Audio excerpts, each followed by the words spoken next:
Welcome to episode 5 of When Safeguarding Fails, the Lizzie Gladwell Crisis. I'm Jeremy Gladwell, Lizzie's dad, and I'm telling our heartbreaking story of how our daughter, a vulnerable young person, was taken, isolated and subjected to coercive control, and how she was cast adrift by the agencies tasked with safeguarding.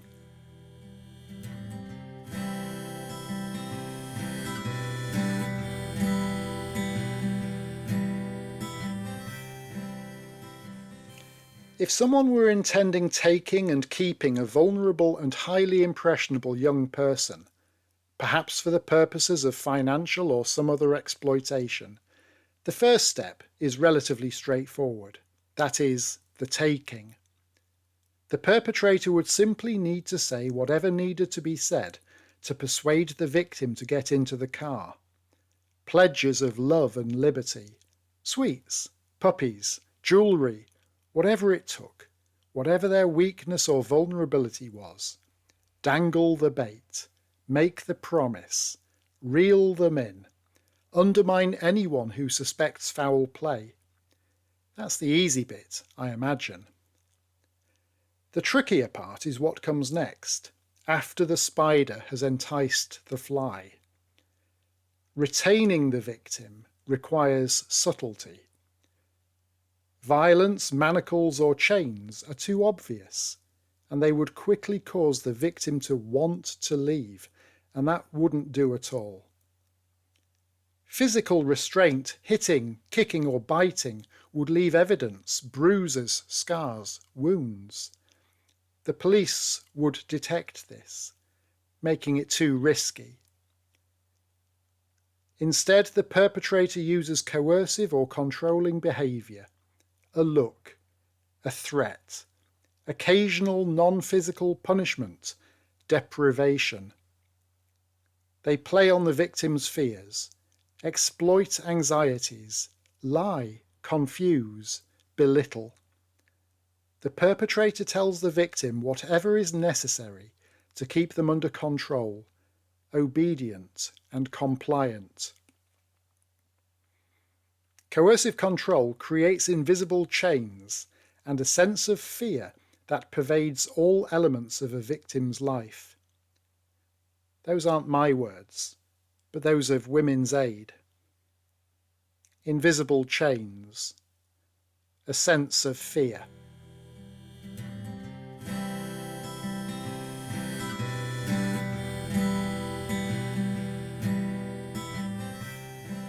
Even by the end of July, after less than a fortnight, the seeds of fear had been planted in Lizzie. One of her godmothers, whom Lizzie had always affectionately referred to as her spare mum, tried to arrange a day out with her. This day was to celebrate Lizzie's recent birthday as a treat gift, and it had actually been Lizzie's own suggestion before she was taken. But the plan stalled and failed, because Lizzie said she didn't feel safe with that godmother. This was someone whose knee Lizzie would plonk herself on even at 17 years of age, someone she would loll against at church, someone whose house she would happily go round to. On another occasion, the godmother's daughter, who Lizzie had always got on with, offered to go for a walk with Lizzie. That walk took place, but it was apparent that Lizzie needed Coral's permission, and Lewis had to be in attendance with them as well. Lizzie became scared of green cars. Jane's car was green. What lies were being told to Lizzie?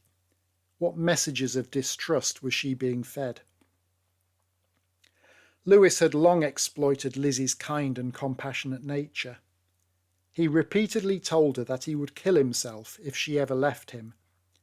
In stressful situations, he cut himself, leaving permanent scars on his arms.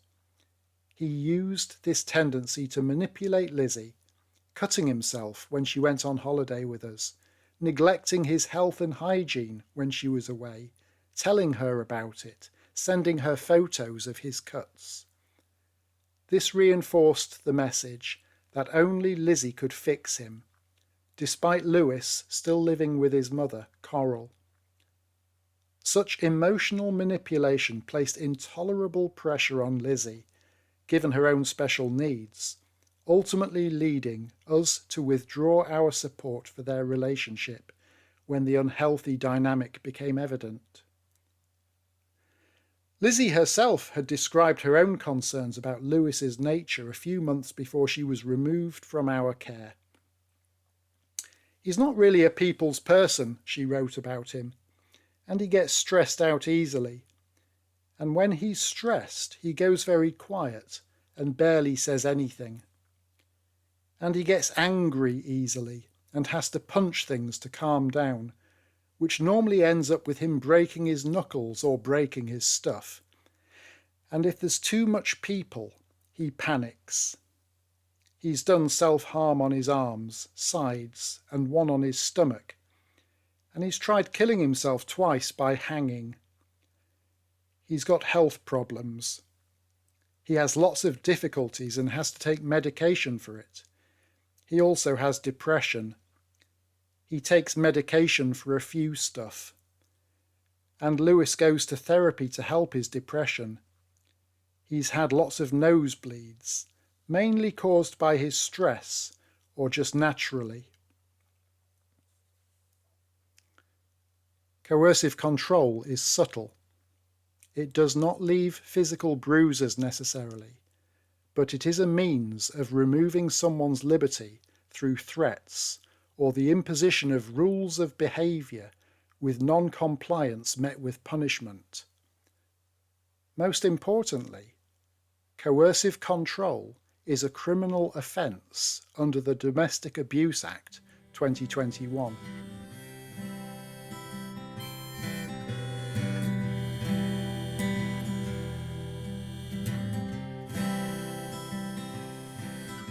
Tuesday, 15th of August 2023. Lizzie had specified another batch of possessions she wanted, so I took them round. After the bags had been handed over, Lizzie and I went for a walk. I'd brought lattes for us naturally. This was our third and final walk to People's Park. Once again, Lewis had to come with us. In reality, conversation was very difficult because Lizzie and Lewis walked behind me hand in hand. This meant I either had to turn around or walk in the road to talk to Lizzie, avoiding cars, bicycles, lorries and so on. It wasn't a configuration conducive to free-flowing conversation. I think that was the idea. Lewis holding Lizzie's hand throughout, never once letting go, might be considered sweet, a sign of young love. However, it could equally indicate that Lewis was simply preventing Lizzie from walking and chatting with her dad. Given the events, restrictions and sudden difficulties, would it not have been more conventional for Lewis to say to Lizzie, "Lizzie, walk with your dad, talk to him. You can see me anytime, you live with me now. I'm right here if you need me." He did not. This suggests that the unbroken hand grip was more about control than it was about romance. Conversation, when actually possible given the physical configuration, was challenging at times.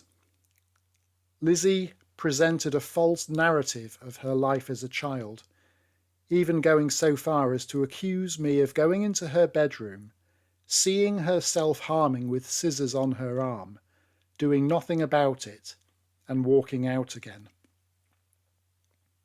"You walked in on me doing it and didn't care," Lizzie said in an accusatory tone. "When I was doing it, you walked in, saw me doing it, didn't even stop me, and walked out." As the accusations lurched one way and then another, I said to her, "Rather than us arguing about bits and bobs and individual things on individual days, I would simply recommend that you look within your soul at the truth. Stop peddling and fabricating things that are not the truth. Look through your photo book.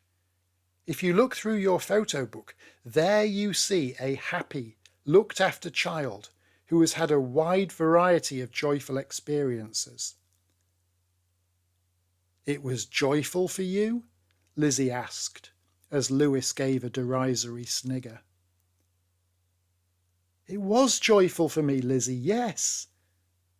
I stopped walking, choked with emotion. Lewis and Lizzie continued walking hand in hand. I remained where I was, unable to follow. I've loved every... Sweetie! No, said Lizzie, as she and Lewis walked on. Lizzie, honestly, Elizabeth, I called after her. I have loved every minute of it, and you're walking away. I don't care, said Lizzie. Just before Lizzie and Lewis went round the corner and disappeared out of sight, I called to her. Lizzie, I love you. I always have, and nothing will change that. They were gone.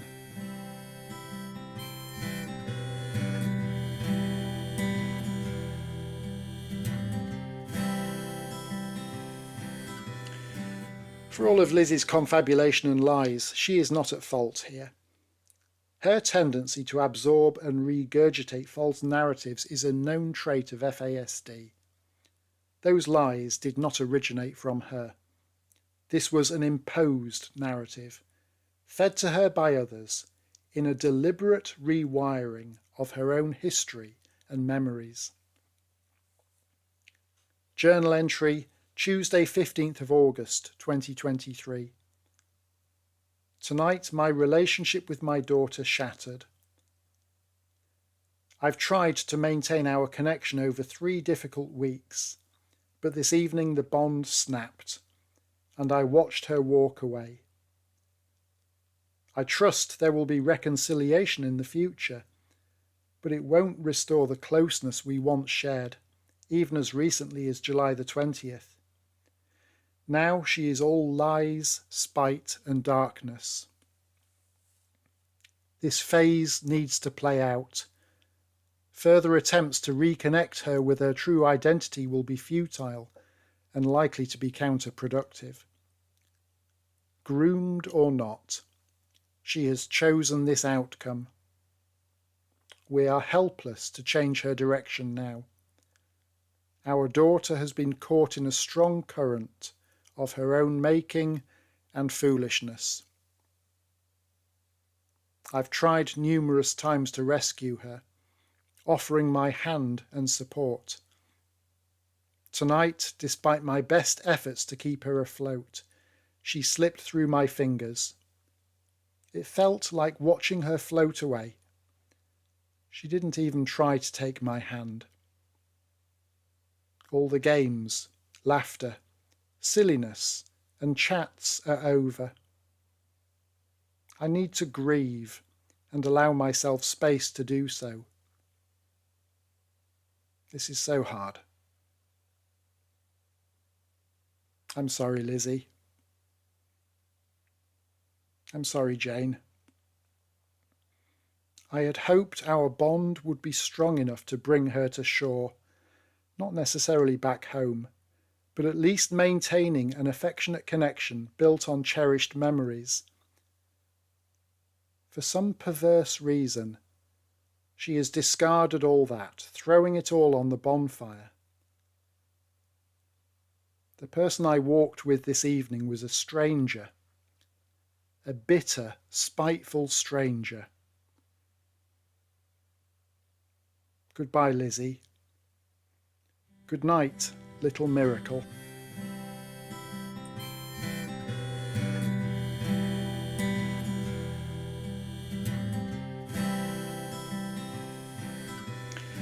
Seventeenth of August 2023.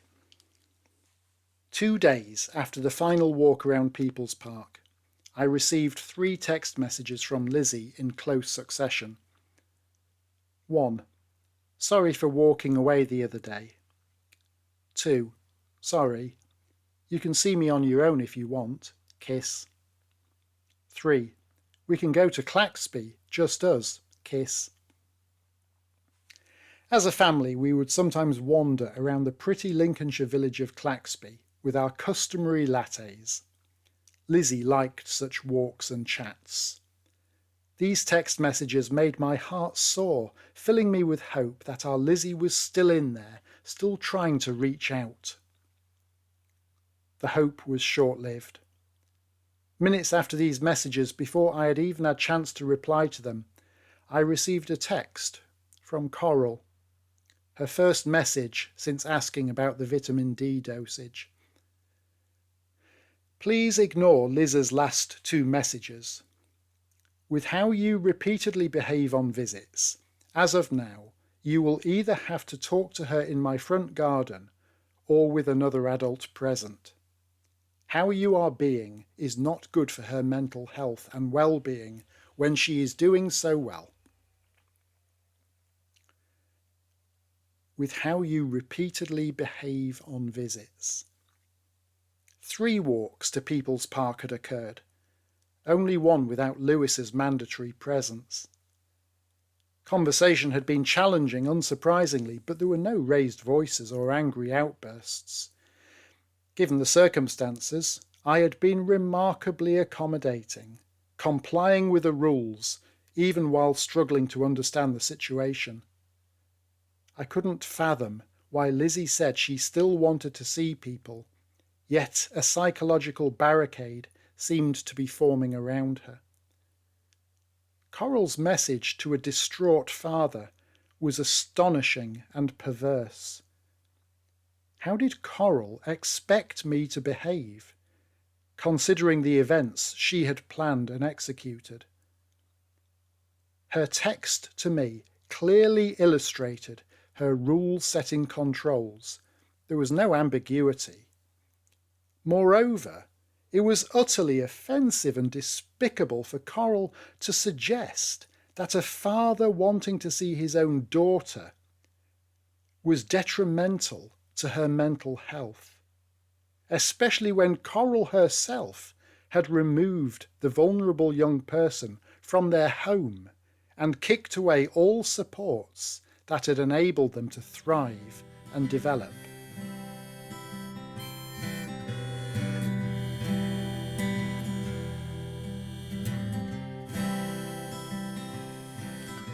Astounded by Coral's text, I rang our eventually appointed caseworker from Focus Adult Social Care to ask her what we should do in a scenario where Lizzie said she wanted to do one thing, but was then overruled by Coral.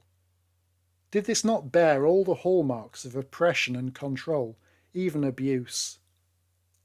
The caseworker, Anna, said that she had visited the house and spoken to Lizzie that very morning with the police. Anna reported that Lizzie had come across as articulate, knowing her own mind, had justified her decision, and was steadfast in it. It seems to me like there's a difference in parenting styles, said Anna. There is nothing we can do within our guidelines. I have recommended to Coral that mediation may be the best route forward. And that was that. With a big shrug and a sigh of indifference, Adult Social Care had closed the case.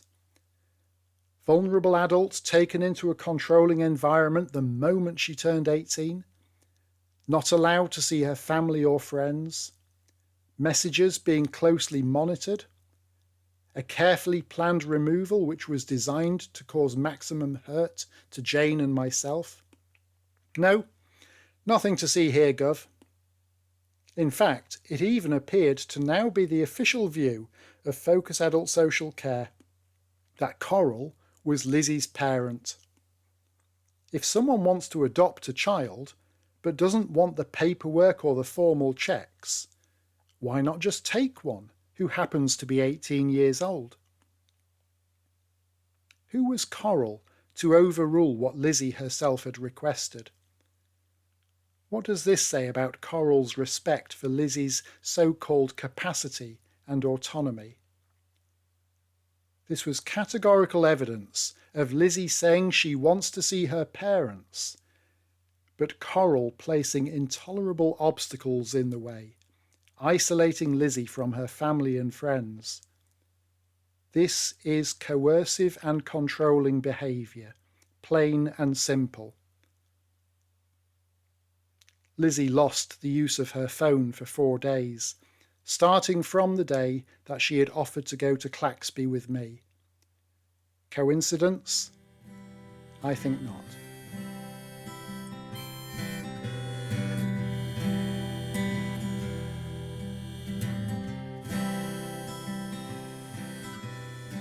In 2021, ARDS and North Down Policing and Community Safety Partnership, in conjunction with Women's Aid and the Sexual and Domestic Violence Partnership, made a very straightforward and effective animation called Coercive Control, Where is the Line? This is how that video begins. Coercive control, where is the line? Not all domestic abuse is physical or verbal. Coercive control can be hard to spot. What may appear romantic and loving can cross a line and become damaging and harmful. But what is coercive control and where is that line? The animation then goes on to give examples of behaviours that cross the line. Second on the list is isolation. Isolation. A new partner can be a great addition to your support network, as well as friends and family, and having space outside a relationship for family and friends will only make things better. But a controlling partner will try to limit or cut off support of friends and family, telling you that other people in your life don't respect you or don't like you. They can also control your access to money, work, or education. If this is happening, the line has been crossed. Third on the list is monitoring. Monitoring. It's nice when a partner takes an interest in your life. But if that interest becomes a constant presence in everything you do and everywhere you go, it's crossing the line. Listening to your calls, having access to your social media, photos and DMs, maybe even tracking your phone, are all signs of coercive control. Having your own privacy and boundaries is not the same as keeping secrets in a relationship. The message of the video is clear. Coercive control is persistent and deliberate behaviour with the aim of gaining control over another. It's wrong and against the law. We presented evidence of what we believed were clear examples of coercive control to Focus Adult Social Care and Humberside Police. They conducted a welfare visit to assess Lizzie's situation and concluded that there was nothing concerning to them.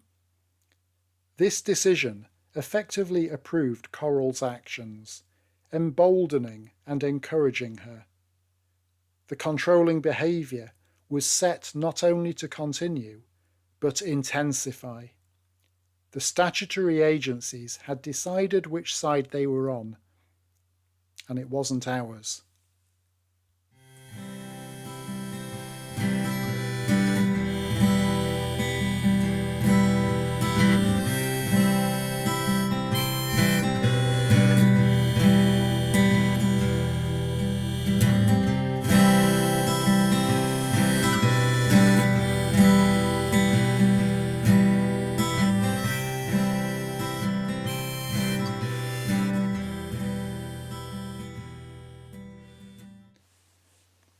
Thank you so much for listening to this episode of When Safeguarding Fails, the Lizzie Gladwell Crisis.